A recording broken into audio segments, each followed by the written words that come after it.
You know, I find it interesting because when you're behind an animated character, you still have to do movements in the studio to kind of contort your body and do crazy things to kind of make the character sound like she's doing the things she's doing. Yes. And obviously you had to do a lot of that on Gravity. Yes. So I'm wondering, like, you know, what was the most awkward thing you had to do to contort your body in this? Anything comparable to Gravity? The very end was when, I don't want to give too much away, but something happens to my face when someone does something to my whole body. Right. So I had to smush my face the entire time and do the slurping sound in. And I just pray that any of the footage that was taken while I shot that does not somehow wind up on the internet. It's horrible. It's horrific because you don't think about it while you're doing it. You just have to, it's for your craft. I had to do whatever I had to do for my craft. And it's pretty humiliating. But it's like you don't realize you're doing it when you're doing it. You know, what I find fascinating is we're dealing with a movie of the question of where did the Minions come from, this whole prequel idea. Yes. And I mean, your character is such a fascinating character, but a script only lends so much to who she is. We meet her at a certain stage in her life. Yes. I'd be interested in knowing like what her life story was. Do you build that in? Do you know who her family was? Like, what's something about her that we wouldn't know just based on going into the movie? Because I asked them, I said, I'd rather not play just a villain for villain's sake, because that's not always funny. And so we built a backstory that she was abandoned at a very young age, and so that's why she never had the opportunity to feel loved or to be the princess. And that's why she wants to steal the crown. So she's always throwing a temper tantrum. She's always stealing and acquiring more stuff to feel more powerful. And that was sort of the backstory that we had, which, you know, we played a little bit in the bedtime story to the Minions. But yeah, you have to come up with something to you know, not make her all one note. Can I nerd out with you about one Gravity question? Yes, absolutely. I saw it 7 times. I want to know, what do you think happens to Ryan at the end as she walks out of the water? Where do you think she goes? Did you ever build that out? Like, I mean, I want to know so bad. Everyone has different aspects. They said, did she die? Is it rebirth? Did she literally land there and was able to walk on Earth and lead back a normal life?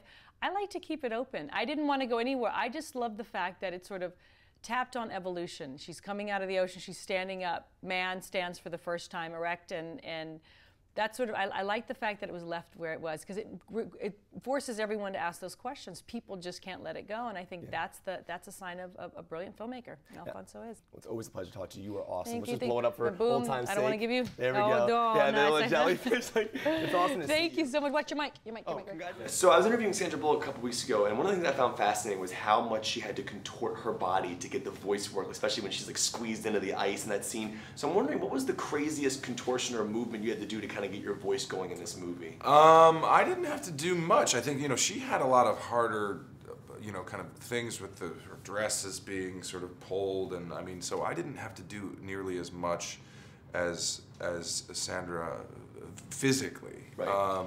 And also, it should be said, I'm a lot lazier than Sandra. She's clearly a very hard worker who takes her craft much more seriously than I do, and I'm now embarrassed that I didn't work as hard as she did on the film.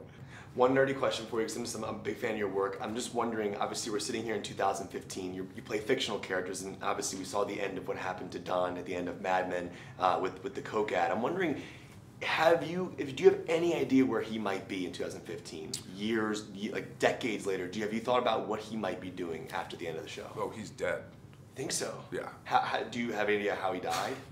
Probably lung cancer. I mean, my God, he smoked and drank and did way too much hard living. I mean, most of those guys did not make it out of the 80s alive, much less into the 2015. But I think that you know, he would probably have lived a very long, fulfilling, hopefully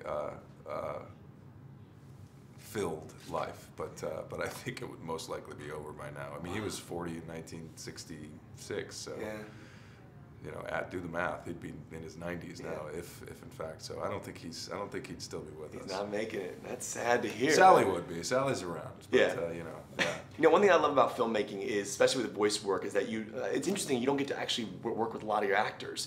And what's fascinating, you work on like a TV show or any movies you've been in the town, you get to physically be there with these people. Can you talk about the difference of that situation, and is it harder or easier to be in that sound booth? And what are you hearing? Does Pierre give you any voices? Like, what do you hear? Well, it depends, honestly. Like, it depends. It depends on schedules, honestly. The reason that most people don't get a chance to be in the same place is because people are busy and they have different schedules. I mean, that's literally... This movie took well over 2, 3, 4 years to make. I mean, it just takes a long time to put it together. There's a million moving parts in an animated film. So and not the least of which are the voice actors. So Sandra Bullock's got a lot going on in her life, it turns out. You know, I have a lot going on. Michael Keaton had a good year. Like, there's a lot of stuff that's happening, and getting all of those people in one place is hard enough on a regular movie, much less on a movie where you're just doing the voice work. So that's the main reason. But it becomes a challenge, and a fun challenge, honestly, because normally you'll have somebody else reading the other person's lines until they start doing sessions with those people, and so then sometimes you'll start hearing in the things, you'll start hearing what the other person has done. That's cool. So you'll start to hear them, and you'll go, oh, they're doing this. Well, maybe I'll do this, and then so it's kind of like a deferred working with that person. Like, it happens eventually, but it doesn't necessarily happen the first time you read the lines. And that's what's kind of really fun about all of this is that the whole thing kind of changes as you go through the process. You know, the animation gets more intense and 3D and layered, and then the backgrounds start getting laid in, and the voices start filling in from other, you know, all the secondary characters and everything. You start hearing all of that stuff. So you really actually see this movie kind of come to life as you continue to record, and then they keep rewriting and adding jokes and changing lines and whatnot. So it's really fascinating, and I mean, the guys at Illumination and Pierre are so creative and talented. Not just with this franchise. I mean, I've watched so much of their stuff from back in the day. So you're encouraged to come play, you know, come help create. It's really exciting. And it's great. It's great to be a part. Yeah, I love this idea of an origin story, and you know, dealing with this character that you're playing, and he's in the '60s. But did you build in anything about him? Like, do you know his childhood? Like, I mean, obviously we're learning where the Minions came from for Despicable Me fans. But did you build in anything of your character from? You know, I thought a little bit in the sense of, like, you know, you want to understand like where Herb's coming. It sounds so ridiculous. But where Herb's coming from or whatever. And mostly what it was that these two people, Herb and Scarlett, are madly in love with each other and always have been and always will be. And so come what may, the good, the bad, the indifferent, that's kind of the overriding sensibility. And the thing for Herb was that you know, he's madly in love with his wife and loves to like create things for her and do all of these lovely things for her, some of which have evil intentions.